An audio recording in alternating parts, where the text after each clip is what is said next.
Hello students, हमने पिछले video में अंतर्वेशन के लिए यानी इंटरपोलेशन के लिए Newton Gregory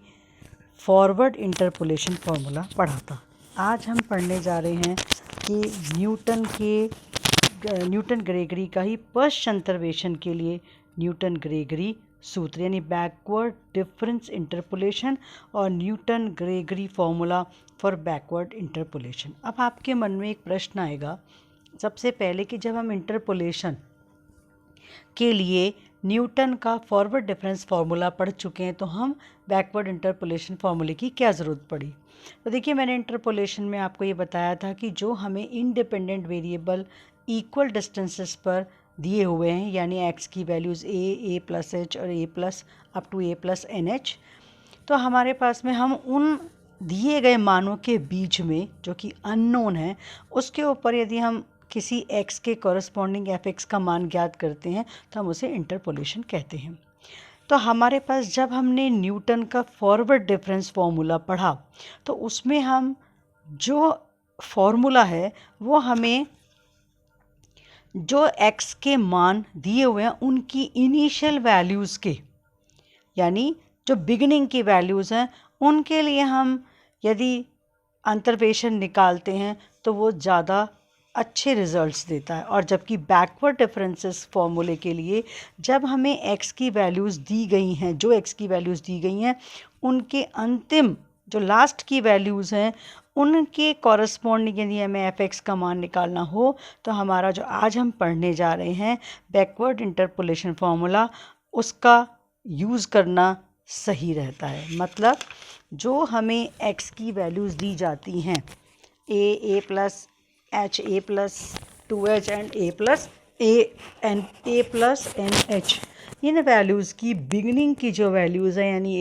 a plus h a, इनके आसपास जिन वैल्यूज़ के लिए हमें fx का मान ज्ञात करना है तब तो हम यूज़ करते हैं न्यूटन का फॉरवर्ड डिफरेंस। और जब हमें लास्ट की वैल्यूज़ जैसे कि a प्लस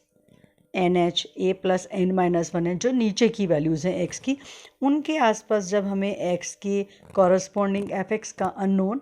x के कॉरस्पॉन्डिंग fx का मान ज्ञात करना होता है तो हम इस्तेमाल करते हैं या इस्तेमाल करना अच्छा रहता है Newton Gregory backward interpolation formula. इसलिए हम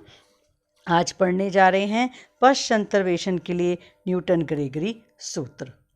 अब देखिए, हमें सेम जैसे पहले हमने लिया था कि हमारा सपोज फंक्शन है y is equal to fx और x की इक्वल डिस्टेंसेस पर वैल्यूज़ दे रखी हैं x is equal to x is equal to a plus h a plus 2h यानी हमारा जो अंतर है वो h दे रखा है और इनके कॉरस्पॉन्डिंग जो fx की वैल्यूज़ हैं वो f a plus h up to f of a plus nh दी गई हैं। तब fx is equal to f of a plus nh plus u upon factorial 1 nabla f of a plus nh यानी कि backward difference plus u into u plus 1 upon factorial 2 nabla 2 f of a plus nh up to and so on last u into u plus 1 up to u plus n minus 1 upon factorial n nebula n times f of a plus NH, जहाँ हमारा u है x minus a plus NH upon h, x minus a plus NH bracket में है upon h। अब देखिए, हम इस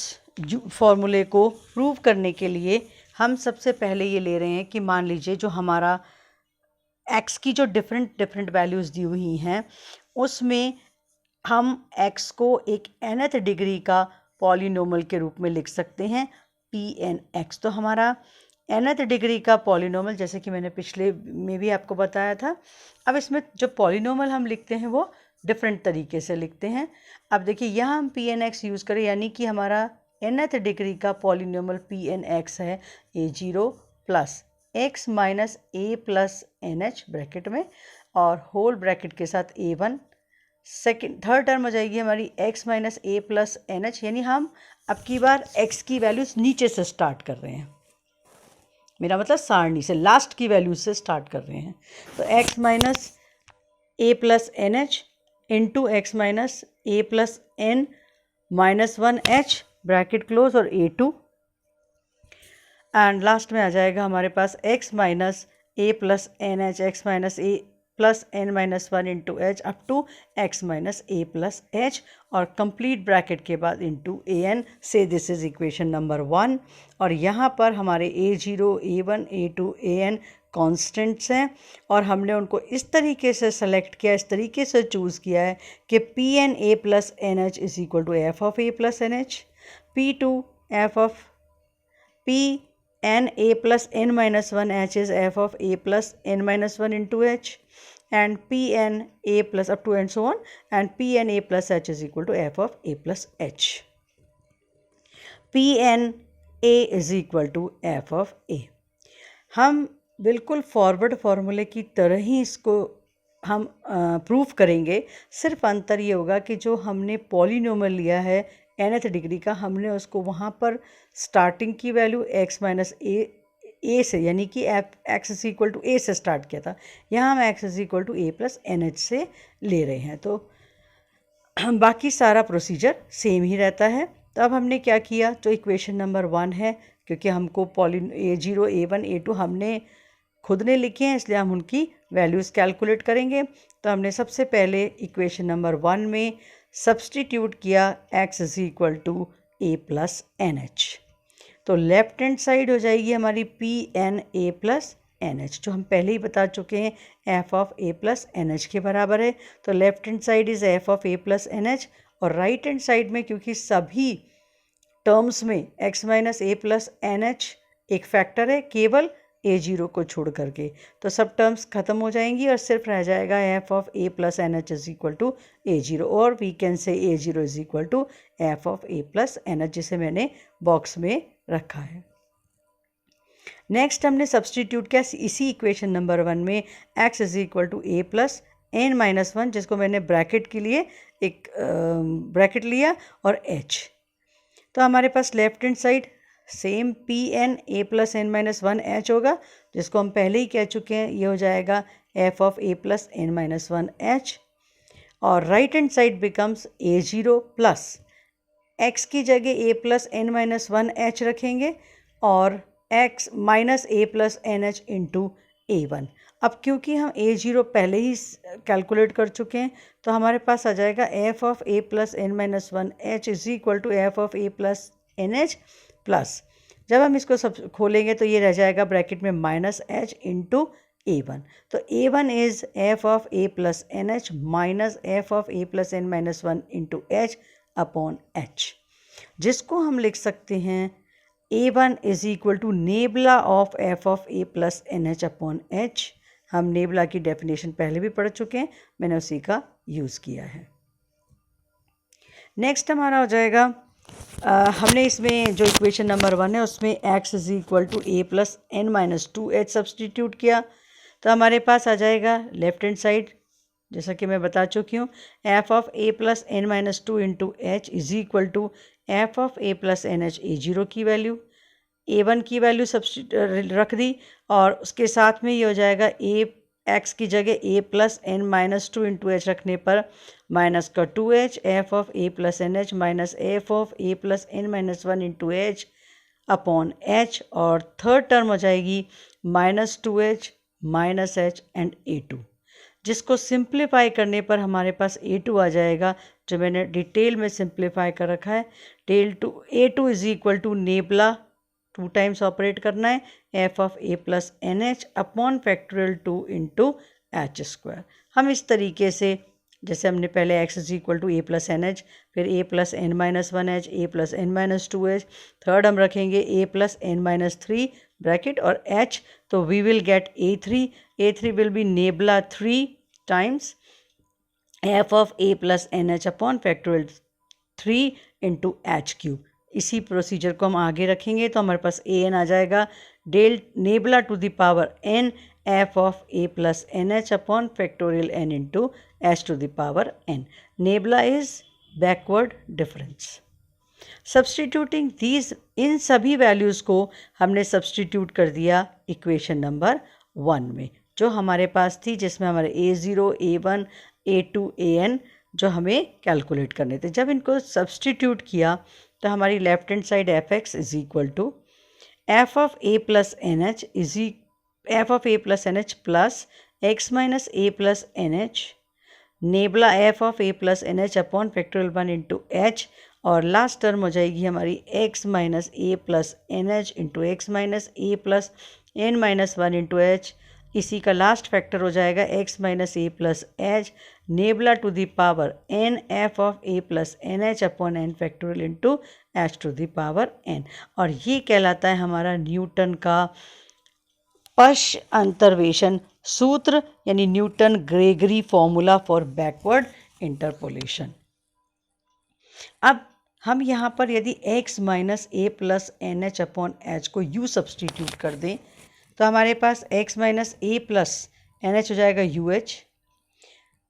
x minus a plus N minus 1 into h हो जाएगा u प्लस 1 इंटू एच। देखिए x minus A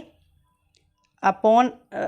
x minus a plus N minus 1 into H, तो हमारे पास ये माइनस जो है वो प्लस बन जाएगा। तो x minus a plus n h तो हो गया आपका u और प्लस का h हो जाएगा 1, तो हमारे पास ये टर्म बन जाएगी u plus 1 into H.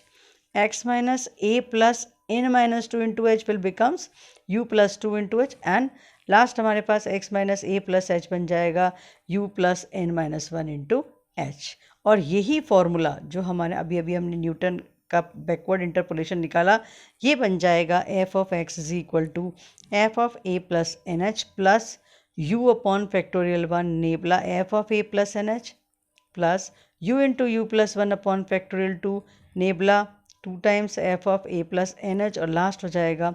u into u plus 1 u plus 2 up to u plus N minus 1 upon factorial n into nebula to the power n f of a plus n h. मैंने आपको जैसे forward में बताया था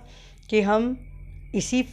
u की terms में ही फॉर्मूले को इस्तेमाल करते हैं, सिमिलरली हम बैकवर्ड फार्मूले में भी हम u की टर्म्स में ही फॉर्मूले को इस्तेमाल करते हैं। मतलब जो मैंने इस इक्वेशन नंबर a इसे दिया है और हम क्वेश्चन करते समय इसी का इस्तेमाल करेंगे। एक मैं क्वेश्चन ले रही हूँ और मैंने ये क्वेश्चन दिया हुआ है, हमें x की वैल्यूज़ 1 2 3 4 5 6 7 8 दी गई हैं और एफ एक्स की वैल्यूज़ भी कॉरस्पॉन्डिंग दी हुई हैं। हमें 7.5 पर x की वैल्यू की 7.5 पर हमें f 7.5 कैलकुलेट करना है। अब क्लियर दिखाई दे रहा है, इसकी बिगनिंग की वैल्यू 1 2 3 4 है और लास्ट में हमारे 6 7 8 दे रखे हैं। अब क्योंकि 7.5 पर जो हमारे x की वैल्यूज़ दी हुई हैं उनकी लास्ट वैल्यूज़ में से के पास में है, इसलिए हम इसमें बैकवर्ड फार्मूले का इस्तेमाल करेंगे। मान लीजिए शुरू की कोई वैल्यू दी हुई होती 1.5 या 2.5 बिटवीन 1 to 4 इस तरह की कोई वैल्यूज़ हमसे पूछी जाती तो हम फॉरवर्ड इस्तेमाल करते,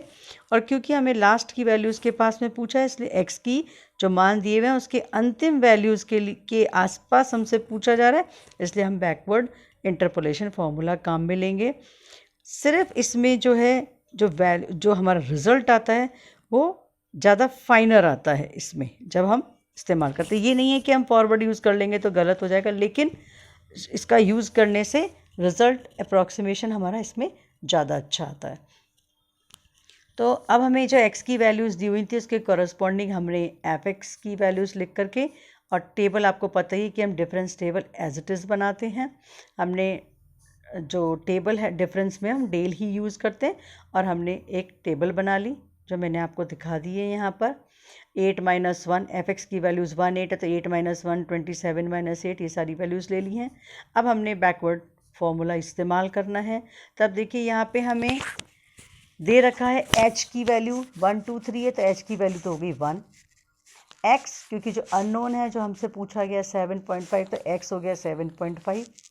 और a प्लस एन एच यहाँ पे दे रखा है हमें 8 जो कि सबसे लास्ट में 8, तो a plus n h is 8, तो हमारा u हो जाएगा x minus a plus n h upon h का मतलब 7.5 माइनस 8 अपॉन 1 दैट इज़ -0.5। तो f 7.5 हो जाएगा f of a plus n h यानी कि f 8। मैंने इसको बॉक्स में सबसे लास्ट की टर्म्स को बॉक्स में लिख रखा है, हमने इन वैल्यूज़ को यूज़ किया तो f 8 plus u upon factorial 1 del f of 8 nabla फिर u into u plus 1 upon factorial 2 nabla 2f8 and u into u plus 1 into u plus 2 upon factorial 3 nabla 3 times f8। तो हमने इन values को substitute किया और calculate किया तो हमारे पास आ जाएगा 421.875। और यदि हम इसी फॉर्मूले को यूज़ करते फॉरवर्ड डिफरेंस से तो देखिए कितना फ़र्क आता, f7.5 और इसमें भी 421.875 ही यूज़ आ रहा है। यूज़ करने पर 421.875 आ रहा है। मैंने कई क्वेश्चंस में लगभग समान वैल्यू आ जाती है और कई में हमें अंतर भी दिखाई देता है। इस क्वेश्चन में क्योंकि डिफरेंस कम है तो हमारे पास सेम वैल्यू आ रही है, तो हम फॉरवर्ड डिफरेंस लें या बैकवर्ड डिफरेंस, लेकिन ट्रेस कर रहता है यदि लास्ट की वैल्यू दी हुई है तो हम बैकवर्ड डिफरेंस कम ले लें।